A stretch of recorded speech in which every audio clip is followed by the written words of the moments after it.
Сәлеметсіздер ме, оқушылар? Біз бүгін 2-ші сыныптың әдебиеттік оқу пәнінің қоршаған орта бөлімінің құрметтейік жер ананы атты Ғабит Мүсіреповтің шығармасын өтетін боламыз. Біздің бүгінгі сабағымыздың оқу мақсатымыз шығармашылық жұмысын мұғалімнің көмегімен сурет, каллиграмма, аппликация, фотосуреттер арқылы ұсыну, шығарманың мазмұны бойынша сұрақтарға жауап беру.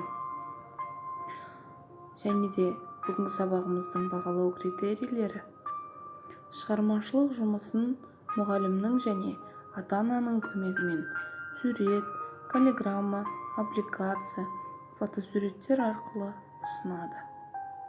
Мәтінді оқиды және түсінеді. Ендеше сабағымызды бастайық. Біздің бірінші тапсырмамызда келесі беттегі суретке қарап, жерді неліктен анаға теңейтіні туралы айт дейді. Балалар, бұл бірінші тапсырмаға жауапты аудиозаписпен жіберіңіздер. Ендеше суретке қарап отырып, мәтінді түсініп оқиық. Мәтініміздің тақырыбы құрметтейік жер ананы. Балалар, мәтінді менімен бірге оқыңдар. Адам баласының бір ата, бір анадан жаралғанын дүние жүзі әлде қашан мойындап қойған. Бүгінгі ұрпақ адам баласын алаламай, тең көріп, тең ұстау жолында. Ұлы ата-анамыз жер деген мекенді ұрпақтарына түгел арнаған.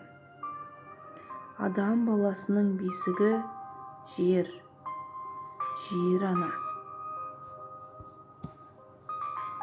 Ұлы анамыз Хауа ұрпақтар анасы, барлық адам баласының анасы. Құрметтейік, бас иейік бүкіл адам баласының анасына.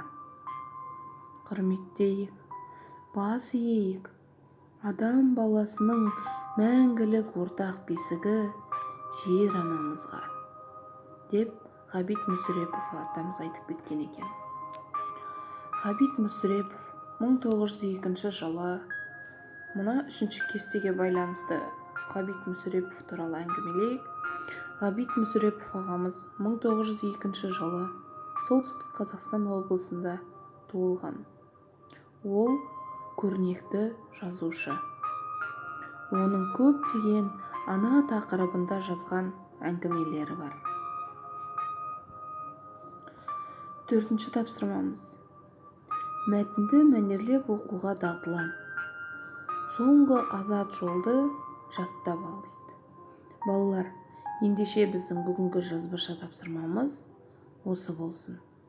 Дәптерімізді ашып, күннің жадын жазып, құрметтейік жер ананы атты тақырыбымызды жазып, мәтіннің соңғы азат жолын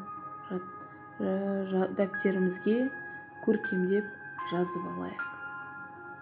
Және де 5-ші жаттығуды үй жұмысына алайық. 5-ші жаттығуда жер ананы құрметтеу дегенді қалай түсінесің? Ойларыңды коллаж түрінде көрсетіңдер. Ол үшін сіздерге ақ қағаз, түрлі түсті қағаз, желім, қайшыны пайдаланыңдар. Балалар, жер ананы құрметтеу деген тақырыпты алып, өздеріңіз кез келген сурет немесе тапсырмаларын орындасаңыздар болады. Тапсырманы орындап, маған суретке түсіріп, жеке өзіме жіберіңіздер. Тапсырмаларды орындауда сәттілік тілеймін.